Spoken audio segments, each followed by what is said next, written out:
अस्सलाम वालेकुम। ये मैं आपको दिखा दूं, ये 3 सीढ़ियाँ चढ़ के, ये देखें, पढ़ लेना। सुल्तान मोहम्मद सैयद अब्दुल्ला 1208। ये दुनिया की सल्तनत उस्मानिया की ये पहली घड़ी है जो सूरज से चलती थी। सन डायल ये लें, ये ओरिजिनल अपनी हालत में पड़ी है, ठीक है। ये देखें, ये ओरिजिनल है। पूरी सल्तनत उस्मानिया इधर से देखती थी। ये नाल सुल्तान अहमद खान, ये सारा लिखा हुआ है सन 1108। ये सन 1108 पे लिखा हुआ है।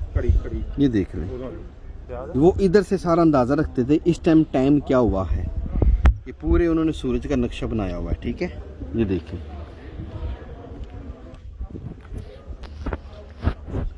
मैं अभी तोपकापी म्यूजियम के अंदर आ चुका हूँ। मैं अभी अंदर जाऊँगा। अंदर थोड़ा सा अंधेरा होता है, मैं आपको वीडियो ज़रूर दिखाऊंगा। अंदर की जो भी तबरकात अंदर पड़े हैं वो भी आपको दिखाऊंगा। अल्लाह हाफ़िज़।